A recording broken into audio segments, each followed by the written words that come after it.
Beleza, e tem mais um aqui, acho que sem nome, sem título. Bom, pessoal, então vou ler este último relato da noite, ok? Último relato da noite pra gente ir para a próxima live exclusiva para os membros do canal Assombrado. Vamos lá. É um relato curto também, que também não tem nome. Vamos ver do que se trata. Olá, Ana, o que tenho a contar são, na verdade, mini relatos e eu espero que goste. São várias coisas aqui que aconteceram. Atualmente tenho 15 anos e os relatos aconteceram quando eu ainda era criança.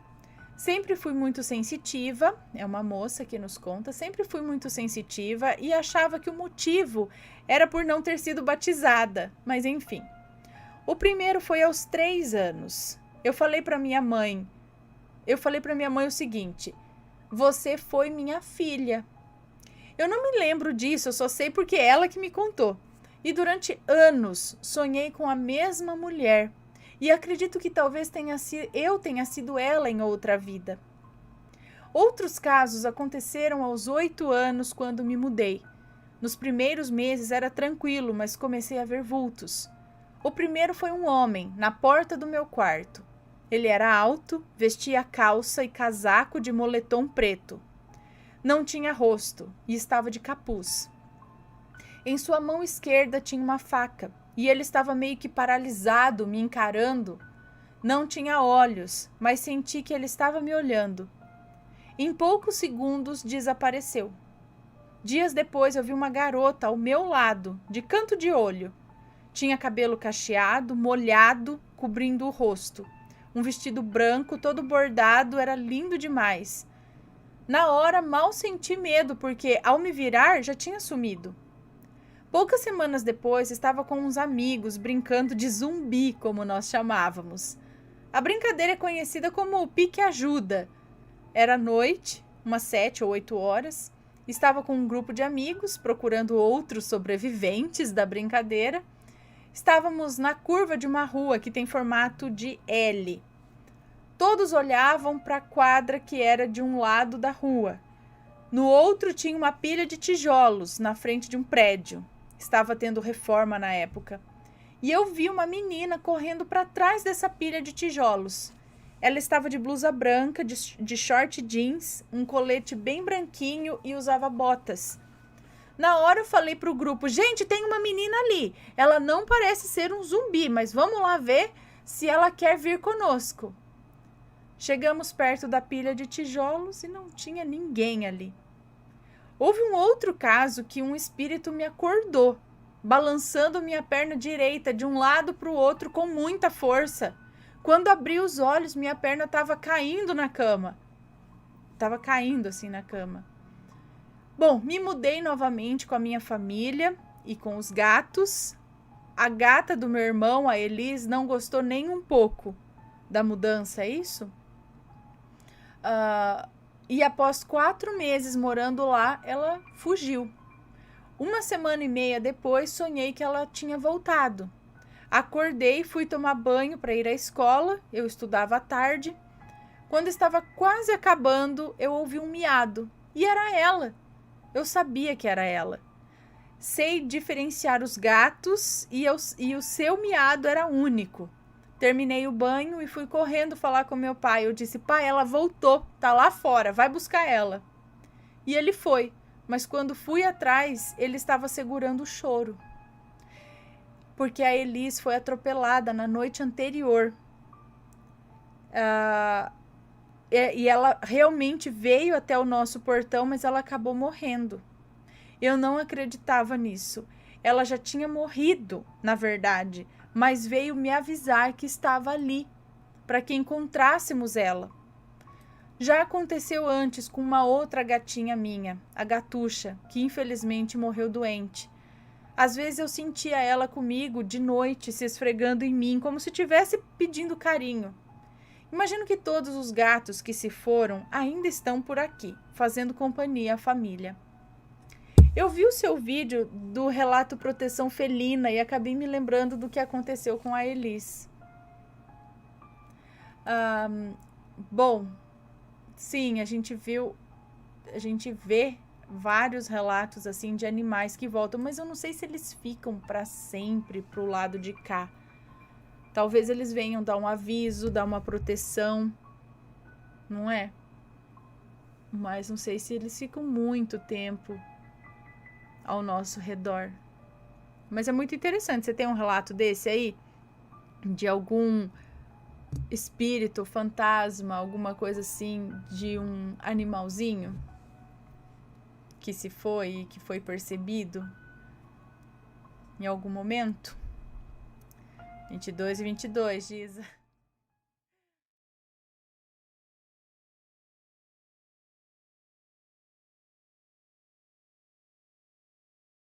A mulher do cemitério no dia de finados. Olá, Ana e Assombrados, gosto muito do canal e não perco um único vídeo, tanto o seu como o do Matheus. Esse relato não tem nomes, então pode ler sem preocupação. Obrigada. Quando eu tinha 11 anos, o meu pai ficou desempregado e a minha mãe teve a ideia de pegar um dinheiro que tínhamos guardado para comprar velas e irmos vendê-las na porta do cemitério. Ah, eu já li esse relato. Eu conheço esse relato. Vamos lá, vamos ver. E irmos vendê-las na porta do cemitério, já que era dia de finados, para conseguir dinheiro para comprar as coisas para nossa casa. Ela achava que só teria pessoas vendendo flores, porém se enganou. Quando chegamos, havia várias barracas vendendo velas e flores, e nós duas éramos as únicas que não tinha nada além de umas caixinhas com velas. Nem barraca a gente tinha.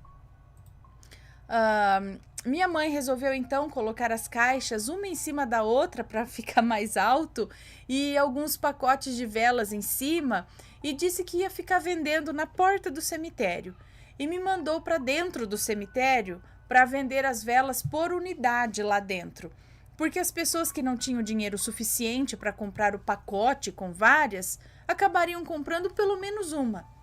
E eu insistia tanto que as pessoas acabavam sempre comprando. E eu sempre acabava de vender mais rápido do que a minha mãe. Foi quando vi uma senhora perto de um túmulo, parecendo bastante triste. Como ela não tinha nenhuma vela, logo ofereci para ver se ela comprava alguma. Mas a senhora me disse que não tinha nenhum dinheiro. Eu lhe disse, então, que estava vendendo por unidade e não em grandes quantidades. Mas mesmo assim ela continuou dizendo que não tinha dinheiro nem para comprar uma velinha sequer. Eu prestei atenção no túmulo e percebi que era o túmulo de uma criança. Aí eu perguntei se era filha dela e a moça disse que sim e que queria muito acender uma vela para sua pequena, mas sua situação estava muito difícil, então não poderia acender esse ano. Aí eu fiquei muito triste com a situação dela, então resolvi dar uma vela para aquela senhora, mesmo sabendo que eu ia ganhar um puxão de orelha da minha mãe por isso mais tarde. Ela me agradeceu com os olhos brilhando de felicidade de poder fazer algo tão simples para sua falecida filha. E me disse para eu não me preocupar, pois eu e minha mãe venderíamos todas aquelas velas, afinal Deus iria nos ajudar. Eu agradeci as suas palavras, mas não acreditei muito, pois tinha várias pessoas vendendo velas no mesmo lugar, então era praticamente impossível a gente vender todas aquele dia. Me despedi e continuei meu caminho pelo cemitério para vender as velas que eu ainda tinha. Quando terminei, fui atrás da minha mãe, que estava no portão do cemitério, para pegar mais algumas para vender. Foi quando encontrei minha mãe muito feliz, pois todas as caixas com velas já tinham sido vendidas. De acordo com ela, um homem havia aparecido e comprado todas as caixas que ela tinha. Então, muito contente com a situação, resolvi esperar a senhora a quem dei a vela sair do cemitério. Eu queria dizer a ela que, como um milagre, conseguimos vender todas as velas que tínhamos. Esperei e nada. E as horas foram passando e nada daquela mulher sair do cemitério. Estranhei que ela era a única que não saía do cemitério e resolvi procurar por ela lá dentro. Andei por todo o cemitério e nada daquela senhora. A única prova da existência dela era a única vela acesa em cima do túmulo de sua filha. Realmente não havia nenhum sinal da tal moça. Ana, não tinha outra saída além daquela que eu estava. Não tinha como a mulher ter ido embora do cemitério sem eu vê-la. Sem contar o fato de vendermos todas as nossas velas de uma só vez, sendo que tinha várias outras barracas de velas no local. Não deixa de ser estranho, né? Será que essa senhora era um anjo que, vendo a nossa dificuldade, apareceu para nos ajudar? Ou um espírito que vagava por causa do dia de finados? Eu não faço a mínima ideia. O que vocês acham que essa senhora era, Ana e Assombrados? Beijos para vocês e para a família assombrada mais linda do YouTube. Aliás, um feliz aniversário atrasado para Penélope e até a próxima. Um beijo para você, obrigada. Lembrando que esse relato é de 2019 e eu acho que eu já contei. Não, eu tenho certeza que eu já contei em algum momento.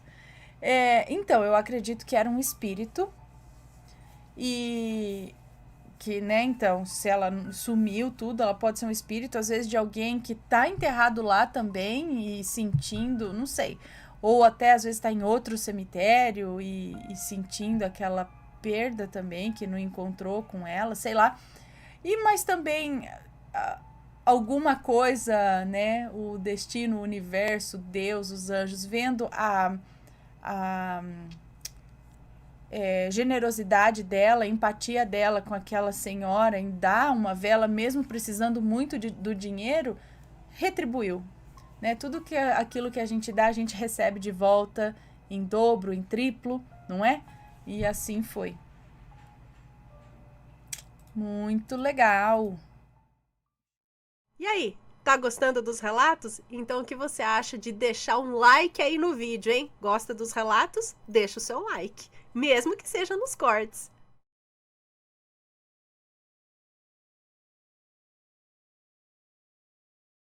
Tá, vamos ler este daqui, ó. Minha oração ajudou? Olá, Ana, me chamo Fulana, mas sei que serei a Fulana. É meu primeiro relato, mas pretendo enviar vários outros que me aconteceram. Quero deixar aqui a minha sincera admiração pelo trabalho incrível que vocês fazem e dizer que só durmo ouvindo seus relatos. Obrigada. Mas bora pro relato. Todos os nomes já estão trocados. Nasci em família evangélica, mas sempre, desde que me entendo por gente, tenho uma sensibilidade muito grande. Quando criança, na igreja, me diziam que eu tinha o dom da visão. Hoje não participo mais da religião evangélica, mas a minha fé em Deus e em Jesus sempre estarão comigo. Hoje ainda procuro meu lugar, mas respeito toda e qualquer religião que siga o bem. Sou daquelas que acredita que todo e qualquer caminho que pratica o bem leva a Deus. Eu tenho um sobrinho, o Fred, que ajudei a criar, porque morei com a minha irmã, a Amora, a mãe dele, desde que ele tinha 20 dias de nascido. Todos os nomes estão trocados, né? Isso. Ana, eu tenho uma ligação muito forte com os meus irmãos, mas com a Amora é mais ainda. Somos daquelas que uma começa uma frase e a outra termina, daquelas que se entendem só com um olhar. Às vezes começávamos a cantar uma música juntas, no mesmo trecho, sendo que a música nem estava tocando. Sempre tivemos essa troca de pensamentos. Como sempre brinco com ela, nós temos um transmimento de pensação. Enfim, morei com eles por anos. Em 2005 me casei, mas o Fred sempre teve um quarto na minha casa. Para mim, ele era e sempre será um filho. Não me recordo o ano direito, mas foi por volta de 2009, 2010. Eu estava morando na zona leste de São Paulo e a minha irmã, a Amora, eu morava na Penha e a minha irmã em Itaquaquecetuba. Era uma sexta-feira e, como sempre, o Fred viria passar mais um fim de semana na minha casa. Era por volta das 6 horas da tarde, eu estava bem tranquila e serena. A Amora me ligou dizendo que estava saindo da casa dela e logo chegaria com o Fred. Desejei que viessem em paz e disse que ficaria aguardando. Ana, quando deu por volta das 6h40 da tarde, foi me dando um aperto no peito, uma sensação de abafamento, como se eu não tivesse ar para respirar. Do nada, comecei a chorar, desesperada. No meio dessa sensação de tristeza e desespero que eu nem sabia explicar, eu senti um homem perto de mim. E eu não o via, eu só o sentia. Ele, muito calmo e tranquilo, me disse: ajoelha e ora, ajoelha e ora. E essa frase continuou se repetindo. Eu chorava desesperada e o meu marido, sem entender nada, me perguntava: o que foi, nega? O que você está sentindo? Ana, eu em prantos disse a ele sobre o homem que estava ao meu lado, sobre a agonia que eu estava sentindo, e disse a frase que ele não parava de repetir, né? Ajoelha e ora. Meu marido, que já sabe e conhece bem a minha sensibilidade, disse: nega, então vamos lá. Você ora do seu jeito que eu vou rezar do meu. Te conhecendo como conheço, não duvido dos seus pressentimentos, não. E assim fizemos por um bom tempo. Eu e ele ajoelhados intercedendo a Deus, aos nossos amigos espirituais, aos anjos e todos os seres de luz que a gente lembrava. E eu dizia: Deus, eu não sei o que está acontecendo, com quem está acontecendo algo, mas imploro que a minha prece seja ouvida. Ana, passou um tempo e o meu coração foi se acalmando, e eu me senti tranquila. Aquele homem que não saiu do meu lado chegou perto de novo e disse: passou, minha menina, agora já passou. E eu disse para o meu marido: passou, o perigo passou, viu? Ele sempre com aquela cara de ué, que ele sempre faz quando eu tenho as minhas coisas, sabe? Aí eu levantei, fui ao banheiro, meu marido foi comigo e eu disse a ele: eu não entendi nada, sinceramente. Às vezes acho que eu sou doida. Eu tava bem e olha o que aconteceu. Ana, eu na época tinha um daqueles porta-papel higiênico, sabe? Aqueles de colocar 3 rolos de papel. Então, foi eu terminar de falar isso, o porta-papel balançou, mas balançou forte mesmo. Nós estávamos longe dele, mas nós dois vimos ele balançando. Me sentei na sala novamente, esperando minha respiração acalmar. Ana, não deu 5 minutos, minha irmã Amora me liga. Eu, toda assustada, perguntei se estavam bem, se estavam chegando. E ela disse: nega, acabei de enfiar meu carro debaixo de uma carreta. Eu disse: hein? Como assim? Cadê o Fred? Vocês estão bem? E ela disse: nega, não sei o que aconteceu. O motorista da carreta nem viu meu carro. Meu carro tá acabado. Mas nem eu, nem o Fred tivemos nenhum arranhão. Nossa, Ana, eu agradeci muito. Na mesma hora eu ajoelhei novamente para agradecer. Fomos ao encontro da Amora e do Fred, que estavam em um posto de gasolina próximo ao acidente. Ana, o carro deu PT. Ninguém acreditava que as pessoas que estavam ali dentro tinham escapado. E sem nenhum arranhão sequer. Acho que de alguma maneira a minha oração foi ouvida. Obrigada, Ana. Espero que um dia leia o meu relato. Amo vocês. Beijos. Um beijo para você. Muito obrigada. Gente, olha só. De que jeito age a oração, né? Porque assim, tava em perigo. Alguma coisa falou, então é preciso, é necessário. Ajuda, tem efeito o pedido de ajuda ou direcionamento desse tipo de energia para livrar, ou é o pedido? E por quê? A pessoa daqui que tem que pedir. Se ela não tivesse feito a oração, eles poderiam ter morrido? Né? Bem interessante.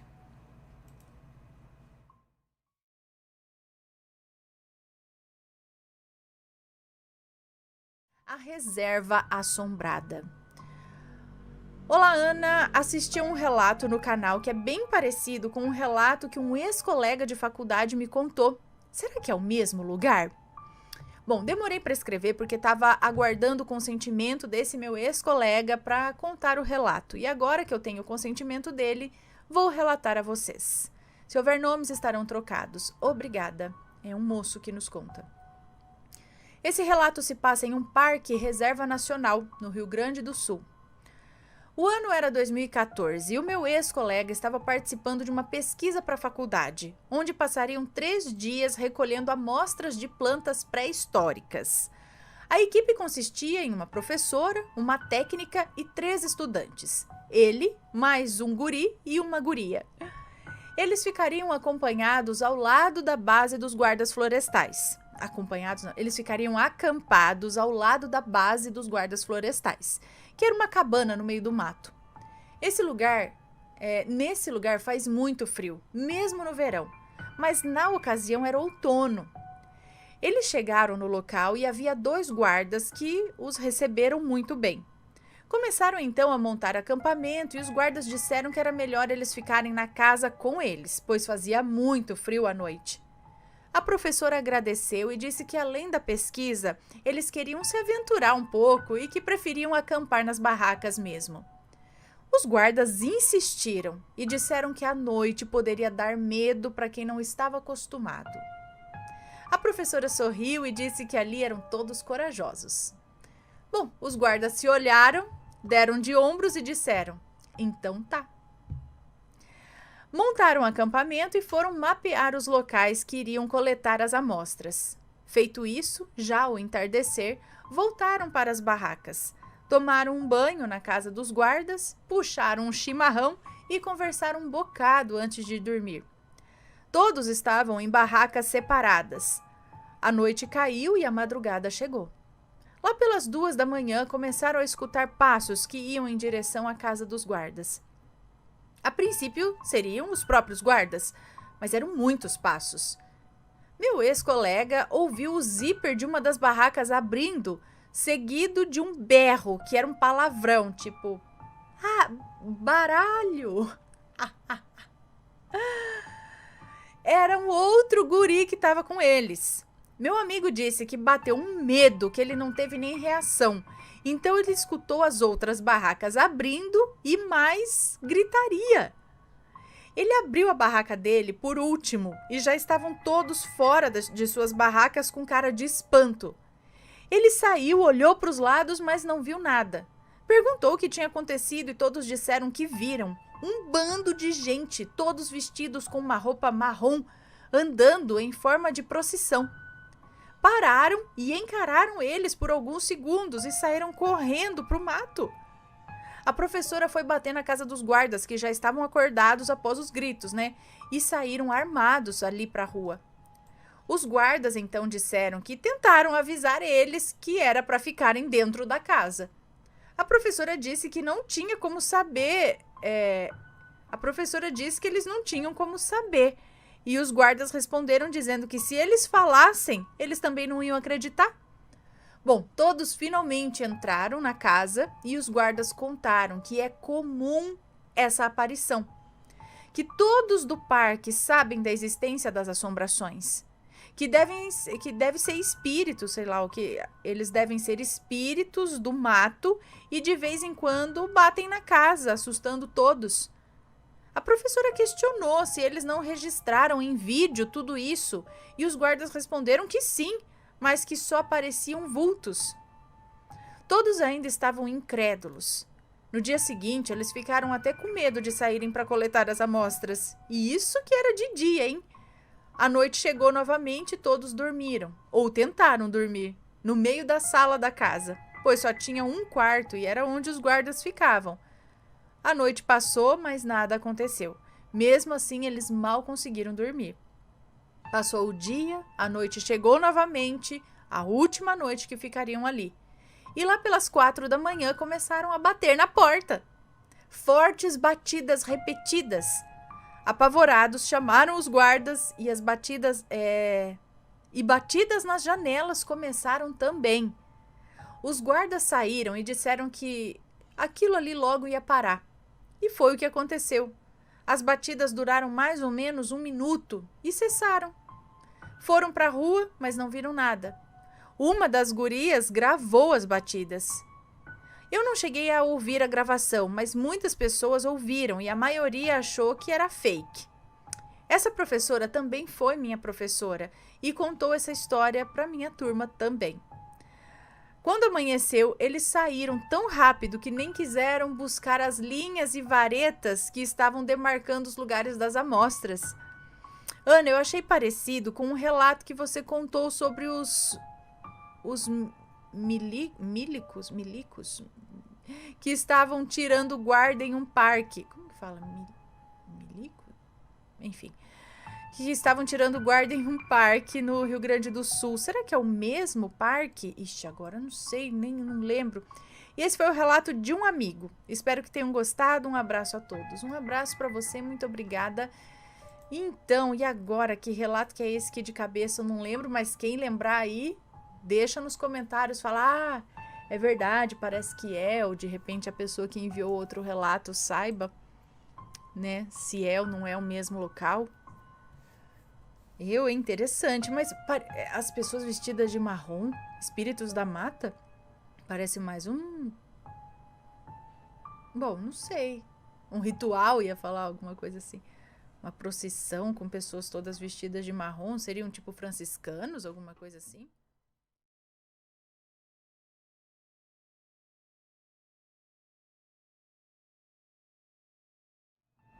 Vamos lá.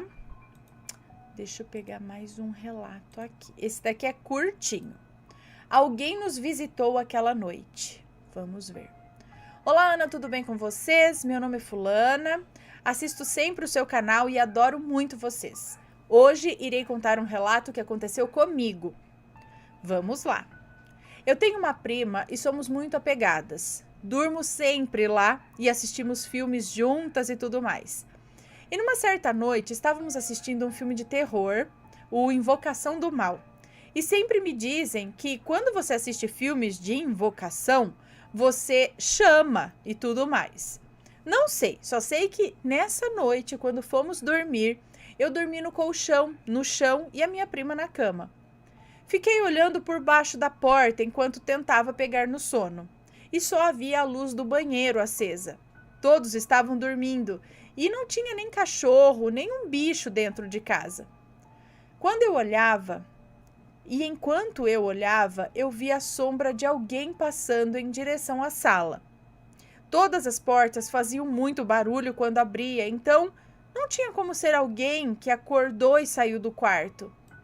Esperei uns 30 minutos e nada dessa sombra voltar. Quando eu resolvi ir lá para ver o que era aquela sombra, abri a porta e não tinha nada. Absolutamente ninguém. Eu sou católica e estava usando uma pulseira com imagens de Jesus, Maria, e quando olhei para o meu braço, todas as imagens estavam riscadas. Não dava para ver o rosto de nenhum deles. Então ouvi um barulho no banheiro de água caindo, como se alguém tivesse ligado a torneira. Fui lá e adivinha? Não tinha nada. Aí eu dei um grito. Minha tia acordou, veio perguntar o que estava acontecendo. Eu contei, ela rezou comigo e com a minha prima, né? E só aí que eu tentei voltar a dormir. Mas até hoje ainda tenho essa minha pulseira toda riscada. E é isso, não sei o que foi tudo isso, mas de uma coisa eu tenho certeza. Nunca mais quero passar por isso de novo. Beijos para vocês. Um beijo para você, muito obrigada. O que eu penso é o seguinte, se o filme de terror lhe trouxe terror realmente, se ele lhe trouxe medo, se você ficou matutando muito aquilo e ficou com medo, eu acho que essa vibração de medo, isso daí pode baixar a guarda. E aí, alguns espíritos oportunistas de não muito boa vibração que estiverem por perto podem talvez se aproveitar, né? Alguma coisa do tipo. Mas não que o filme vai invocar, mas o medo que ele causar em você vai te dar um desequilíbrio, vamos dizer assim. Né? Porque tem gente que não tem medo também, assiste, fica de boa. Não sei. Aguita. Deixa eu ver mais um relato aqui.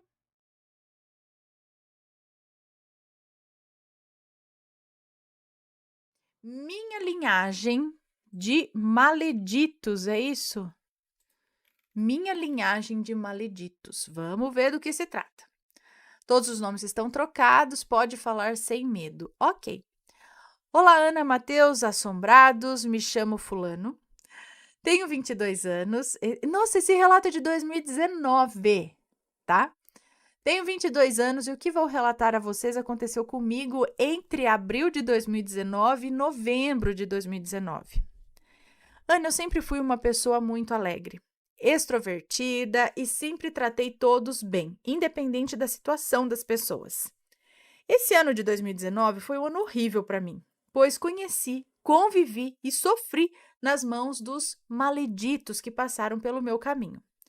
Por uma curiosidade minha, eu entrei em alguns aplicativos de relacionamento e a partir da hora que eu baixei, me registrei e comecei a olhar os perfis, a minha vida começou a virar de cabeça para baixo. Como eu disse, tudo começou no mês de abril, onde conheci um rapaz que também tinha o mesmo nome que eu, Fulano. Ana, eu imaginei que seria uma boa amizade, pois quando começamos a conversar, ele se mostrou uma pessoa totalmente diferente do que ele era realmente. Logo vocês entenderão o do diferente. É isso? Bom, quando eu conversava pelo aplicativo, nome fictício aqui, ele já deu o mesmo nome fictício de Abel. Quando eu conversava pelo aplicativo, o Abel se mostrava um rapaz muito legal, compatível para termos uma amizade e tal. Pensava eu que era isso que ele queria, né? Quando o conheci pessoalmente, confesso que me encantei com ele. Um rapaz alto, mais de 1,80 m de altura, 25 anos de idade, com aparência serena e amigável. Logo eu, com os meus 1,65 m de altura, né? Sempre admirei pessoas mais altas que eu. Então logo imaginei, nossa, quem diria? Encontrei um bom amigo em um aplicativo? Quem diria? Grande engano meu. Com o tempo de convivência, eu e Abel começamos a ter uma relação mais próxima. Quando eu trabalhava, trocava de plantão para minha folga ser compatível com a dele, pois íamos para tudo que é canto. Muitas vezes eu saí do meu serviço, que era mais cedo, e ia até onde o Abel trabalhava e esperava ele para irmos juntos embora para casa. Uma vez que morávamos no mesmo bairro e quase na mesma rua até. Com o tempo, comecei a sentir algo a mais do que somente amizade por ele. Eu comecei a me apaixonar por ele e assim logo o trouxe até a minha casa para conhecer a minha mãe. E Ana, não preciso dizer que minha mãe não foi com a cara dele. Já me avisou para eu ter cuidado com ele.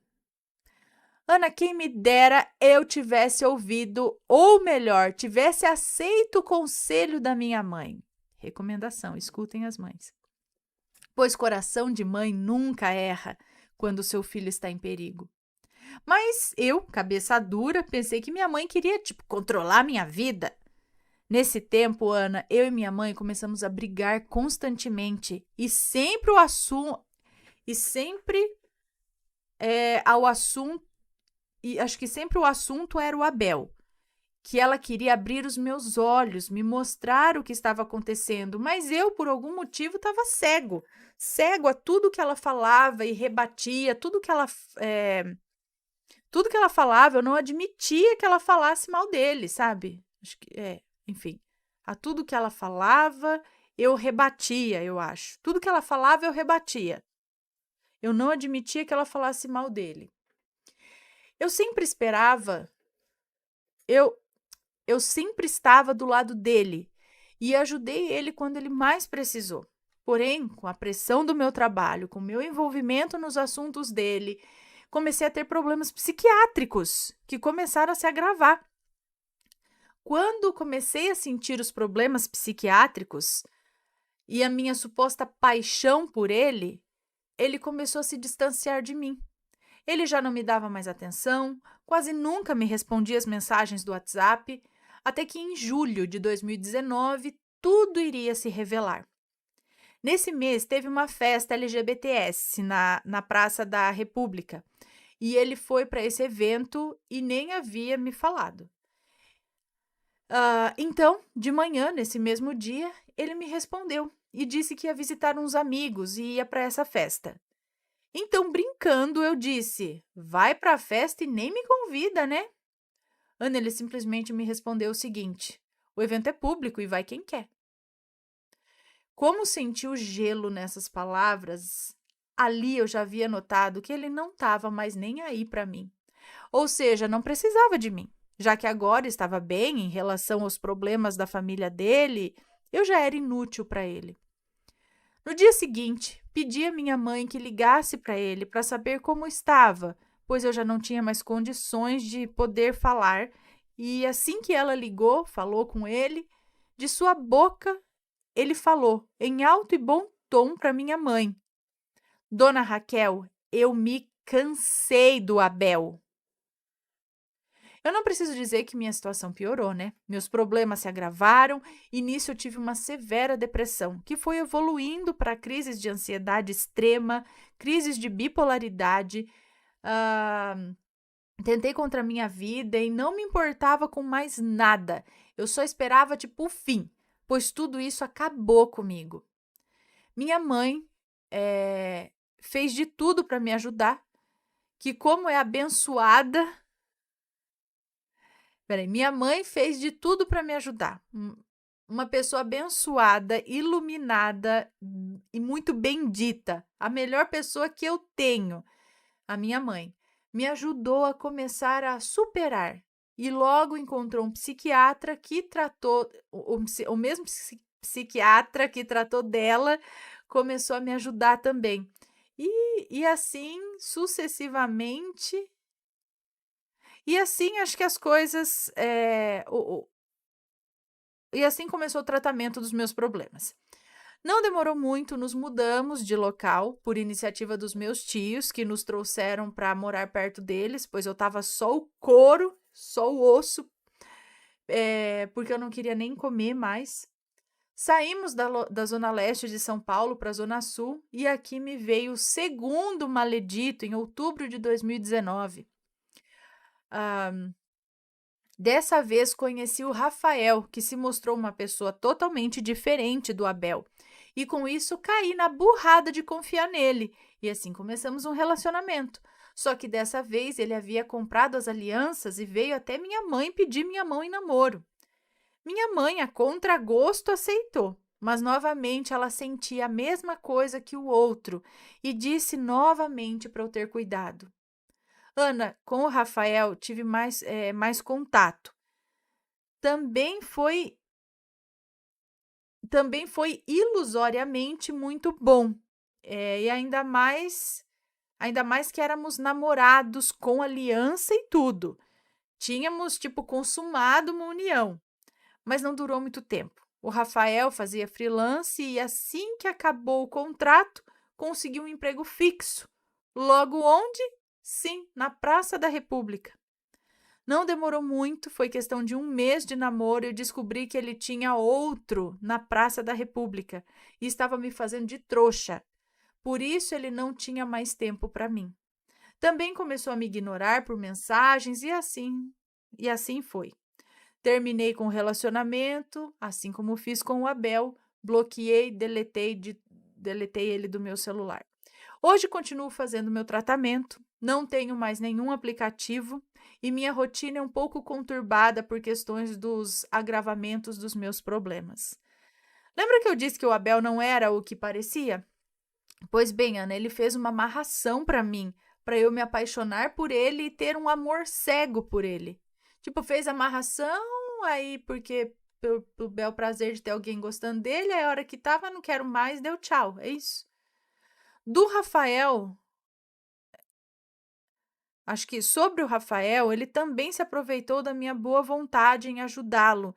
E assim que se estabilizou também, mostrou sua verdadeira face.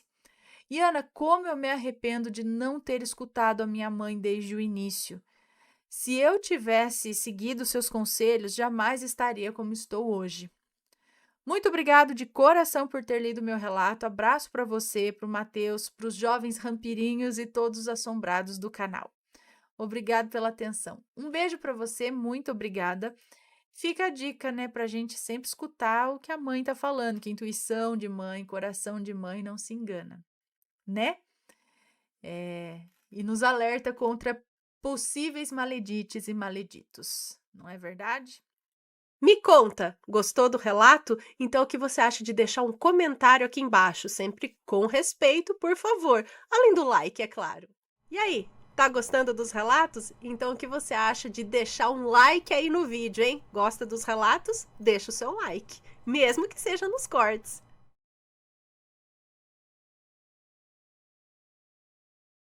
Minha sobrinha Maledite. Sobrinha Maledite. Vamos lá. É uma moça que nos conta. Olá, Ana, sou ciclana, tá? Tenho hoje 19 anos e vou estar torcendo para que você leia o meu relato. Não pretendo usar nomes, mas se eu usar já estarão trocados. Se houver erros de português, já peço desculpas. Quando a minha mãe tinha 14 para 15 anos, ela engravidou. Quando minha mãe tinha 14 para 15 anos, ela engravidou da minha irmã mais velha, a fulanoida. Só para constar, o trauma foi tão grande que ela esperou estar com 34 anos para engravidar novamente. No caso, para engravidar agora de mim. Bom, o tempo passou e a minha irmã, a fulanoida, tinha 18 anos quando ela revelou aos meus pais que engravidou da Malenojo. Sim, eu tenho nojo e pena dessa maledite até hoje. Bom, a Malenojo nasceu. Então, a maledite dessa história, que ela chama aqui de Malenojo, é filha da irmã dela, que é mais velha, bem mais velha que ela, é isso?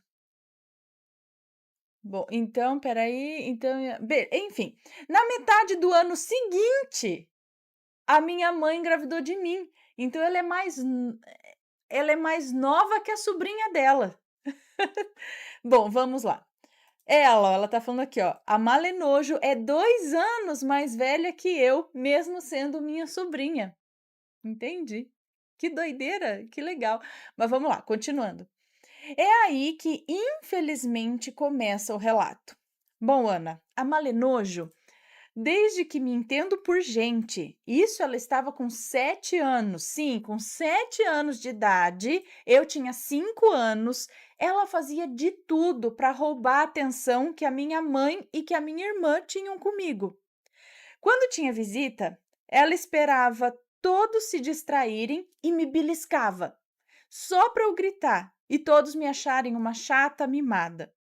Ana, minha mãe falou que via as marcas no meu braço, mas achava que eu é que tinha me machucado sem querer. Um pouco mais para frente, eu com 7 anos e a Malenojo com uns 10 anos, ela roubava minhas roupas, os meus perfumes, e mesmo eu, dividindo tudo com ela, eu via ela pegar, mesmo que eu dividisse tudo com ela, eu a via pegando as minhas coisas, mas a minha irmã me acusava de estar culpando a filha dela por eu ter ciúmes e inveja da Malenojo. Ana, eu nunca precisei disso, tá? Os meus pais me davam tudo o que eu queria. E certa vez, minha mãe pegou no flagra ela usando e roubando, enfiando debaixo da blusa um dos meus perfumes. Minha mãe espiou para ver se ela ia devolver. Passou 2 dias e nada do meu perfume reaparecer. Minha mãe chamou a atenção dela e fez com que ela devolvesse, falando que se ela quisesse um perfume, não precisava roubar. Era só pedir, que a minha mãe dava 2 ou mais para ela. Bom, minha irmã ficou furiosa e defendeu a Malenojo ainda. Falou que ela era inocente, que não precisava roubar. Naquele dia, a minha irmã pegou a Malenojo e saiu da casa dos meus pais, indo morar sozinha com a Malenojo em uma simples casa. Bom, a fulanoide sempre foi bancada e acomodada pela minha mãe. E por estar morando sozinha, passou muito aperto. Minha mãe arrumou um emprego para ela na casa de uma das patroas da minha mãe. Vou chamá-la aqui de patroinha.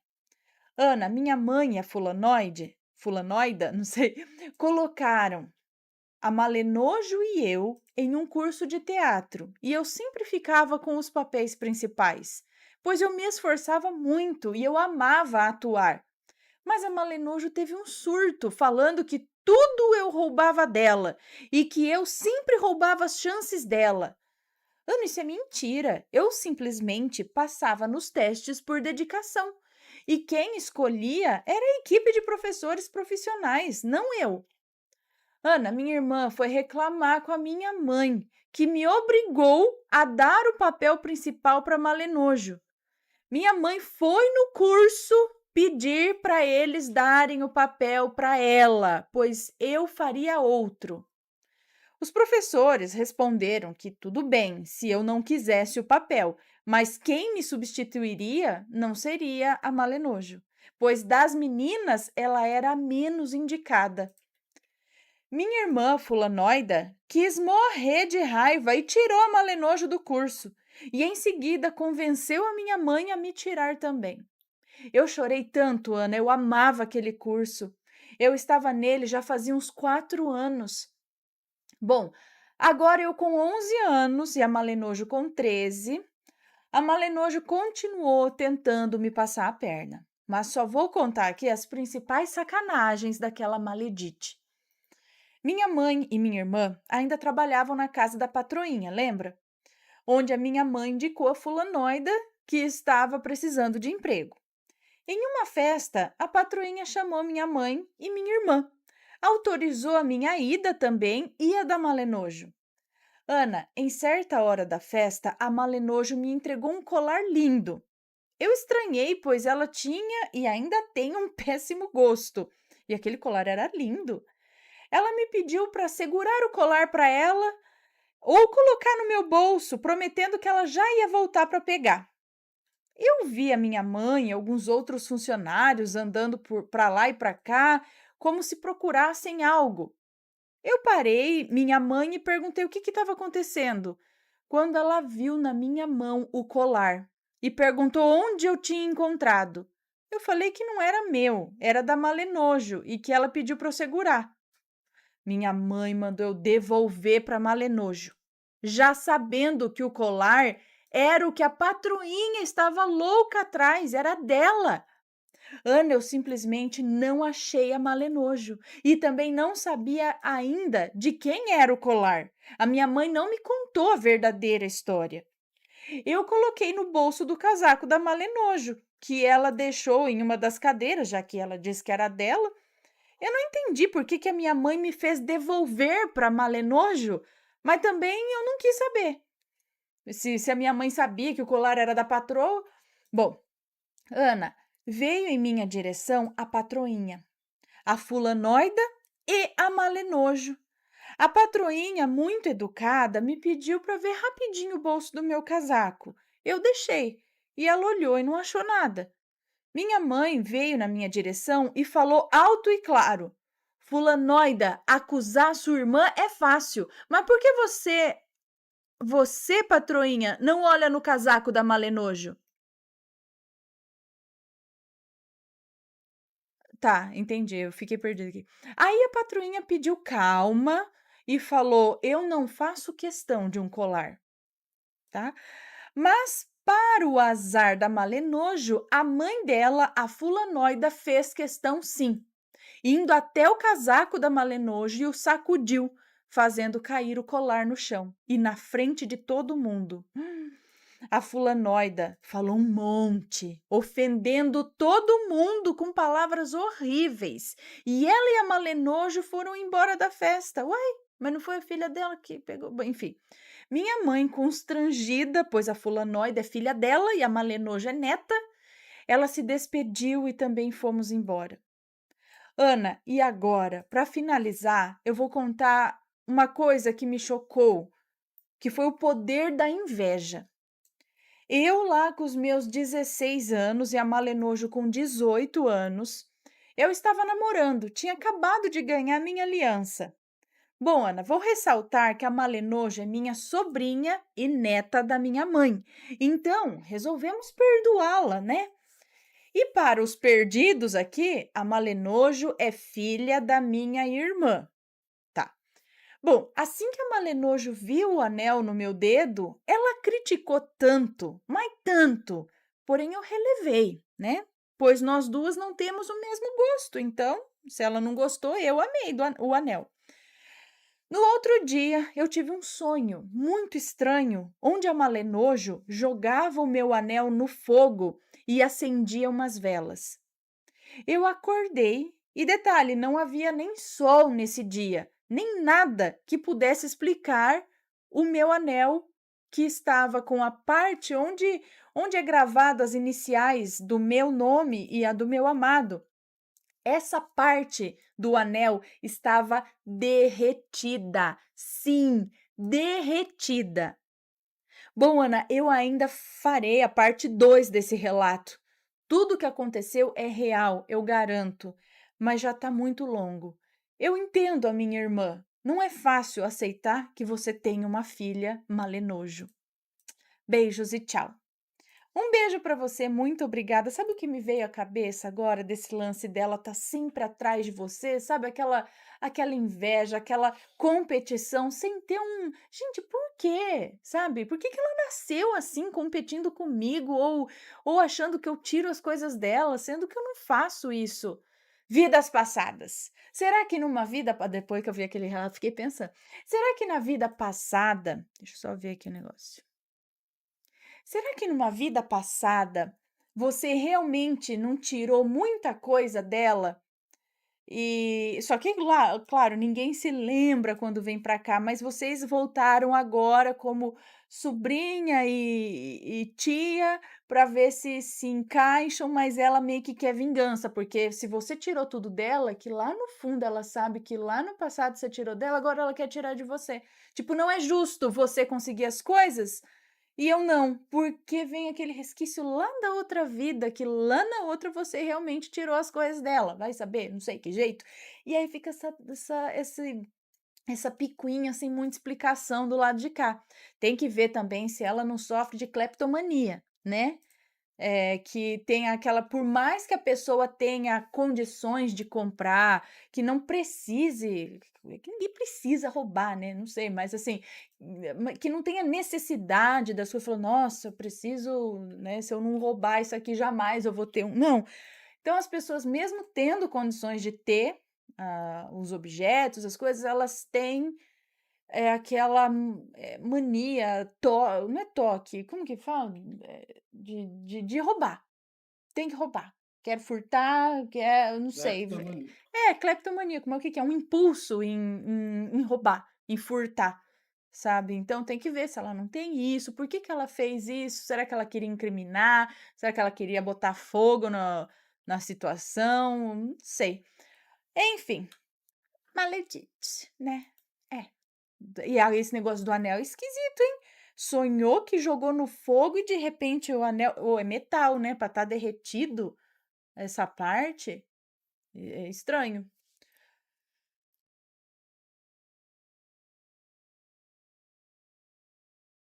Mais um relato, pequeno relato de inveja. Ei, lá vem as invejas da vida. Oi, Ana, como vai? Hoje eu vou contar um pequeno relato de inveja. Pode me chamar de fulaninha, já que o relato aconteceu com a minha mãe. Os nomes estarão trocados. Obrigada. Minha mãe gosta de viajar algumas vezes por ano para a praia com uma irmã e com uma amiga. São viagens curtas, só para saírem da rotina de marido mesmo, sabe? Marido, filho, essas coisas. Normalmente nessas viagens vão a minha mãe, a Grace e a. Os nomes estão trocados, né? Ela falou estão. Vai minha mãe, a Grace e a Nicole de carro. Grace é minha tia, irmã da minha mãe, e Nicole é amiga de longa data das duas. Só para você ter uma ideia, minha mãe conheceu a Nicole quando tinha 16 anos e ainda namorava meu pai. Lá vai eu. Agora espirrei. E ela ainda namorava meu pai. Nessa época, a Nicole tinha 15 anos. Digo isso para provar para vocês que elas se conhecem há mais de 35 anos. Nicole, quando casou, foi morar no outro lado do país e a minha mãe e a Grace perderam um pouco do contato com ela. Há pouco mais de 5 anos, a Nicole se separou e saiu sem nada do casamento. Decidiu voltar para nossa cidade e reconstruir a vida com a filha e com a neta aqui. Mas enfim, nesses 5 anos, Nicole se reaproximou da minha mãe e da Grace. Voltando às viagens que elas faziam, as 3 decidiram viajar para a praia e comemorar o aniversário da Grace. Eram apenas 7 horas de viagem de carro. Sim, Ana, para quem mora em um estado sem praia, 7 horas dirigindo não é muito. Ah, rapaz, é muito sim, mas eu sei como que é. Eu nem moro em outro estado e para chegar na praia é uma vida. Aqui mesmo. Bom, era uma viagem econômica. Como iam de carro, não precisavam ficar de frente como elas iam de carro, não precisavam ficar de frente à praia. Ou seja, podia ficar longe que pegava o carro e ia até o mar, até a praia, é isso. Bom, alugaram então um apartamento mais afastado, consequentemente mais barato. Numa noite foram jantar fora na cidade praiana, então todas se arrumaram ali, minha mãe colocou um colar bem bonito que ela gostava muito. A Nicole não tinha levado acessórios e pediu o colar emprestado para minha mãe. Minha mãe explicou que ela só tinha levado aquele, mas que antes da janta poderiam passar numa lojinha que ela tinha comprado esse colar, que coincidentemente foi nessa mesma cidade praiana, porém há anos atrás. A Nicole recusou. Grace até ofereceu outro colar, pois tinha levado mais de um, mas a Nicole também recusou. Quando elas voltaram do restaurante e chegaram no apartamento, o colar que a minha mãe gostava tanto arrebentou de um jeito impossível de arrumar e caiu no chão. Minha mãe sabia que era inveja da amiga, mesmo que fosse sem querer. Ela ficou bem triste, pois adorava aquela peça. Quando chegou de viagem, me contou tudo e eu decidi escrever para vocês. Minha mãe é uma pessoa muito boa e tranquila e mantém essa amizade porque ela sabe que a amiga não é má, sabe? A vida da Nicole não é fácil. Sem dinheiro, separou do marido rico com uma neta pequena da filha que engravidou na adolescência. E minha mãe tem consciência disso e se afasta de vez em quando da Nicole, mas depois voltam a conversar. Em resumo, nada de super sobrenatural aconteceu, mas é importante ficar de olho nas nossas amizades. Não tenho o direito de colocar minha mãe contra a parede e obrigá-la a se afastar de vez da Nicole, mesmo achando a energia dessa amiga assim meio baixa. Minha mãe ficou feliz que a inveja atingiu apenas o colar, que nem era joia, tá? Em vez de atingir as nossas vidas, como vemos em tantos relatos. Então é isso, beijos Ana, Matheus e Assombrados, fulaninha. Um beijo para você, muito obrigada. Falando esse negócio de colar, se não me engano, eu lembro de uma pessoa que estava andando no shopping e estava com um colar, eram várias pedras assim, brancas, era um colar bem bonitão. Algumas pedras eram Swarovski, sabe, assim, uns cristais Swarovski, né? E aí, se não me engano, se não me falha a memória, uma pessoa parou ela no shopping e botou o dedo assim no colar, sabe? E falou assim, nossa, que colar lindo! Sabe, e costumou, tipo, onde você comprou, não sei o que lá, que colar lindo, e botou a mão assim ainda. Ela falou, foi em tal lugar, não sei o que e tal. Nossa, muito lindo, parabéns, obrigada. Pois ela andou mais um pouco ali no shopping e de repente, do nada, fez assim, ó, pum! Foi bola, cristal, pra tudo quanto é lado. Estourou aqui, ó, saiu no meio do shopping. Ela falou, caramba! E aí ficou isso, falou, gente, será? Foi a mulher elogiar o colar, pôr o dedo, o colar estourou. E aí, tá gostando dos relatos? Então o que você acha de deixar um like aí no vídeo, hein? Gosta dos relatos? Deixa o seu like, mesmo que seja nos cortes.